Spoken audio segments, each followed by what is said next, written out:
Avis de recherche. Le point de la situation avec la famille de Mamadi Doumbouya dans la région Occitanie-France, le gros du roi Villeneuve, les Manguelons. Mamadi Doumbouya, le général des cartels qui retient la Guinée otage du crime organisé.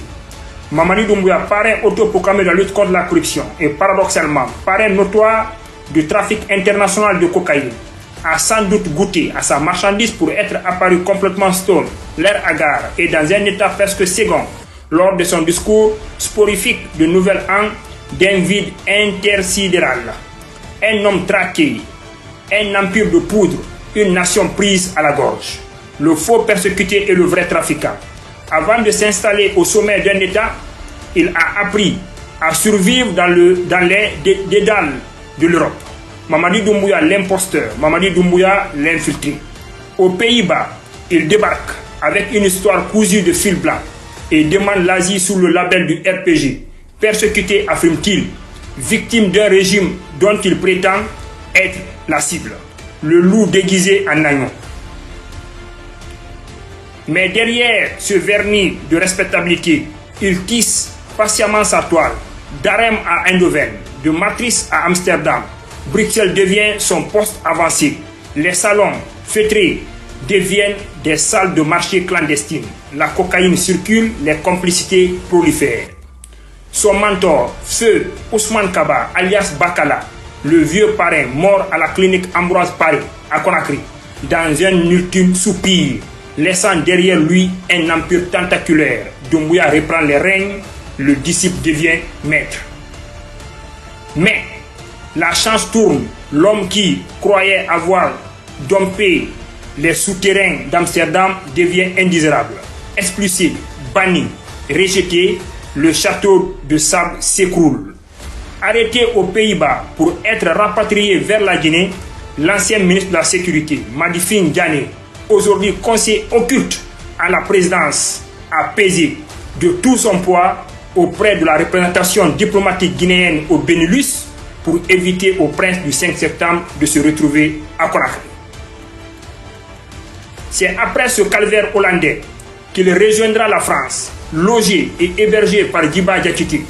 Récupéré par la Légion étrangère à Nîmes, il rencontre Dame Lauriane Doumbouya et se forge une nouvelle façade, un nouveau max, une nouvelle couverture et l'imposture reprend. Un coup d'État sous poudre blanche. 5 septembre 2021, le rideau tombe, les treillis prennent Conakry d'assaut. Doumbouya renverse Alpha Condé et s'offre un trône sur un tapis de slogans. Justice, transparence, refondation, une farce macabre. Derrière les discours pompeux, les réseaux mafieux s'installent. Les institutions se plient, la direction du protocole confisquée, la Chambre nationale d'agriculture phagocytée, le fonds d'entretien routier vampirisé. Le pays bascule, la Guinée devient un cartel en uniforme. Le pays du refus, prison et humiliation. Ils n'ont pas courbé l'échine, ils ont dit non. Ibrahim Kourma et d'autres cadres de patrimoine bâti public. Le premier ex-ministre moisi en prison depuis 3 ans, sanction immédiate, sans procès ni avertissement, punition arbitraire. Leur crime, avoir bloqué un projet douteux, un bras de mer conflictuel à la Kamayenne que Doumbouya voulait offrir aux forces spéciales officiellement une base navale, officieusement une plaque tournante pour la cocaïne. Résultat, des carrières brisées, des vies écrasées, Conakry, nouvelle capitale de la poudre. Depuis son coup d'État, Doumbouya a transformé la Guinée en Bogota, sur l'Atlantique, avec pour garçon de chambre le prétendu général Bala Samoura, son chargé des opérations du trafic de cocaïne depuis l'ère Alpha Condé. Un carrefour du narcotrafic, une place forte pour la pèdre internationale. Aéroport, port, frontières terrestres, chaque point d'entrée devient une brèche. La drogue s'infiltre partout, portée par des valises diplomatiques, cachée dans des gargaisons anodines, transportée par des corps réduits au rang de mules humaines. Dans les restaurants luxueux de Kipé et autour de l'hôtel Radisson, les affaires se signent entre champagne et caviar. Les villas vides de Nongo, Taouya et Lambagni ne sont pas inhabitées. Elles attendent des gargaisons, des deals, des instructions. Pendant ce temps, une jeunesse désespérée est enrôlée, moyennant quelques milliers de dollars, des passeurs jetables de la chair à prison. Et au sommet, Doumbouya est le chapeau guinéen, chef d'orchestre d'une symphonie criminelle.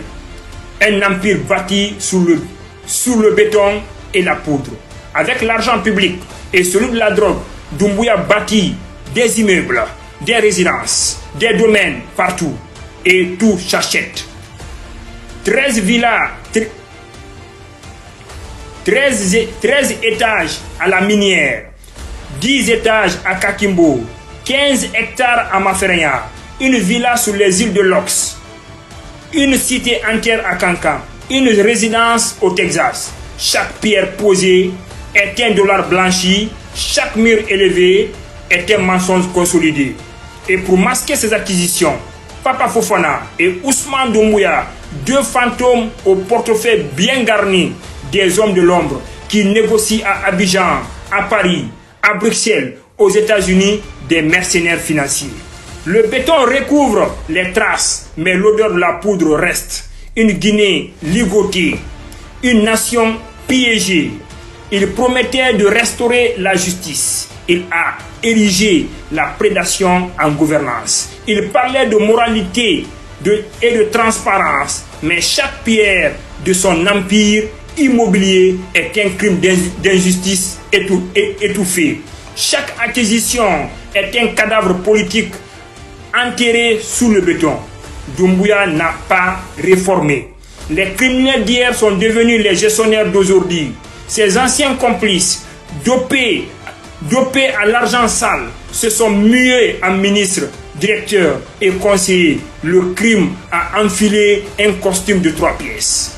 Les promesses de refondation des leurs, l'intégrité clamée, un déguisement derrière l'uniforme, l'apparence se cache. Un chef de cartel qui a troqué la Kalachnikov pour un décret présidentiel.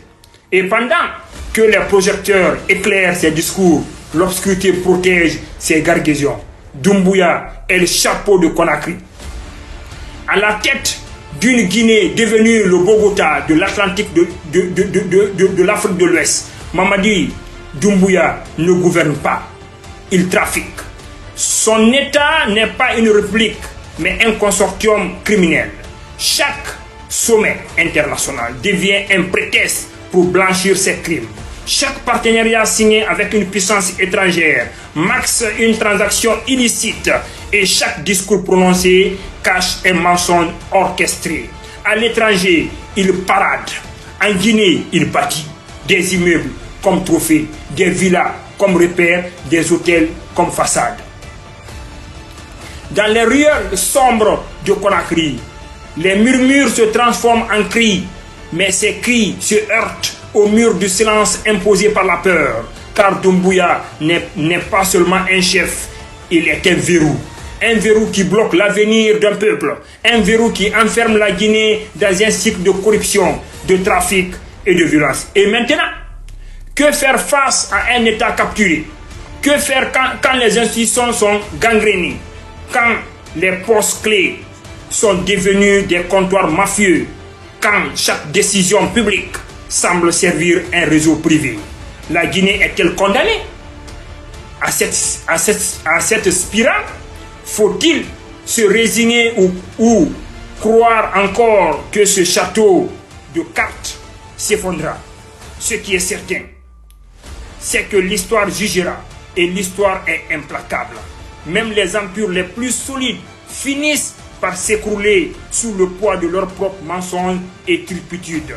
Et Doumbouya, le faux sauveur, l'usurpateur drapé d'honneur, pourrait bien apprendre à ses dépens que les trônes bâtis sous des montagnes de poudre finissent toujours par exploser. Dernier exemple en date, le régime de Bachar el-Assad, dont la captation drogue de synthèse rapportait à son régime près de 10 milliards d'euros par an. L'heure n'est pas aux lamentations. Des manifestations éclateront bientôt devant le domicile de Dame Lauriane, mais aussi devant les écoles des enfants du couple Doumbouya. Ce sera le début d'une traque citoyenne. Ils ont transformé notre quotidien en enfer. Désormais, les privilèges et les retraites dorées deviendront un cauchemar. Le pouvoir du despote Mamadi Doumbouya est terminé et toutes les options sont en cours pour le faire partir avec son gang. Guinéens, ne lâchons rien. Ce combat est le nôtre. Pour l'honneur, pour la justice, pour la patrie, pour l'avenir, pour notre progéniture. Sékou Koundouno, responsable des stratégies et planification du FNDC.